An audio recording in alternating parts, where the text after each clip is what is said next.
7 दिसंबर को रायपुर में आयोजित महापंचायत में छत्तीसगढ़ के सर्व क्षत्रिय समाज को एकजुट करने के लिए कर्मी सेना के राष्ट्रीय अध्यक्ष डॉक्टर राज शेखावत जांजगीर पहुंचे। जांजगीर में प्रेस वार्ता करते हुए डॉक्टर राज शेखावत ने हुंकार भरा और कहा, अगर महापंचायत को रोकने के लिए शासन प्रशासन कोई भी गलत तरीका अपनाएगी तो देश और प्रदेश भर से आने वाले सर्व क्षत्रिय समाज द्वारा उसका प्रतिकार किया जाएगा और हर हाल में महापंचायत की मांग को शासन से दोषियों के खिलाफ कार्रवाई कराई जाएगी और कार्रवाई नहीं होने पर आंदोलन की भी चेतावनी दी है।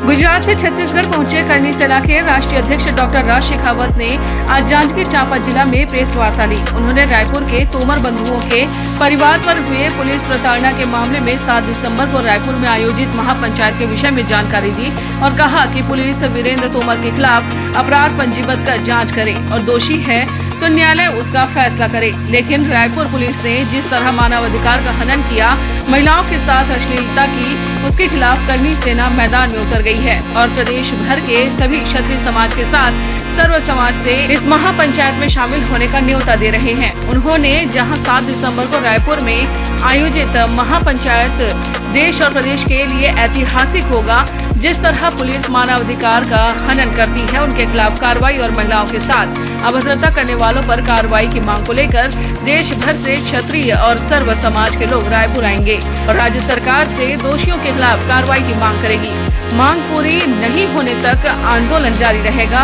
और अगर पुलिस प्रशासन रोकने का प्रयास करेगी तो सर्व क्षत्रिय समाज उसका प्रतिकार भी करेगी। डॉक्टर राज शेखावत ने कहा, अगर महापंचायत की मांग पर सरकार कार्रवाई नहीं करेगी तो उस सांसद को भी बेनकाब करेगी जिसमें वीरेंद्र तोमर के प्रकरण को रफा दफा करने के लिए लाखों रुपए लिए। इसके अलावा करनी माता के अपमान करने वाले लोगों को भी पद से हटाने के लिए रणनीति तैयार करने का दावा किया। उन्होंने कहा कि महिलाओं के साथ गलत हरकत करने वाले बख्शे नहीं जाएंगे। कार्रवाई चाहे राज्य सरकार करे या न्यायालय की शरण में जाना पड़े, हम तैयार हैं। यहाँ छत्तीसगढ़ के जिलों में, तहसील में और गाँव में हम लोग आमंत्रण यात्रा लेकर आए हैं और आप सबने देखा कि क्षत्रिय समाज के स्वाभिमान को कुचलने का कार्य कुछ पुलिस कर्मियों द्वारा किया गया और तो और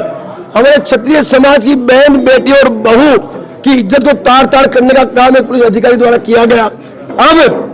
भविष्य में इस प्रदेश के किसी भी बहन, बेटी या किसी भी व्यक्ति के साथ मानव अधिकार हनन का जो घटना है वापस घटित हो, उसको रोकने के लिए हम लोगों ने 7 तारीख को ये आयोजन किया है और इस आयोजन के माध्यम से हम सरकार और प्रशासन से हमारी 8 सूत्री जो मांगे हैं उसको लेकर हमारी बात रखने जा रहे हैं। उन मांगों पर सहमति दर्ज करके ही हम मैदान छोड़ेंगे। कर्मी सेना के राष्ट्रीय अध्यक्ष डॉक्टर राज शेखावत ने साफ किया है कि तोमर बंधुओं के खिलाफ जो भी शिकायत हुई है उसका जांच करने के लिए पुलिस स्वतंत्र है। हम अपराध में संलिप्त लोगों को प्रोटेक्ट नहीं कर रहे हैं, लेकिन जिन पुलिस कर्मियों ने मानवाधिकार का हनन किया है उन्हें सजा दिलाना हम सभी का कर्तव्य है। इस महासभा के बाद छत्तीसगढ़ ही नहीं बल्कि देश भर में पुलिस द्वारा किए जाने वाले मानवाधिकार हनन में रोक लगेगी और किसी भी समाज की महिलाओं के साथ अपमानित करने वाली कार्रवाई पर अंकुश लगेगा। तो इस घटनाओं का पुनरावृत्तन रोकना हम सबका दायित्व बनता है। मैं तो क्षत्रिय हूँ, क्षत्रिय होने के नाते मैंने सर्व समाज को आमंत्रित किया है कि इस घटना का पुनरावृत्तन रोकना 7 तारीख का आयोजन है हमारा। वो जो आयोजन है वो आयोजन हम सबका आयोजन है, क्योंकि इस आयोजन के वजह से आने वाले समय में इस प्रदेश के प्रत्येक नागरिक को तानाशाही से मुक्ति मिलेगी। तो सरकार यदि हमें सुन रही है और हमें समझ रही है तो मुझे पूरा विश्वास है कि सरकार पीड़ित परिवार को बुलाएगी और जो भी मांगे उन पर सहमति दर्ज करेगी और इस परिवार को न्याय देगी।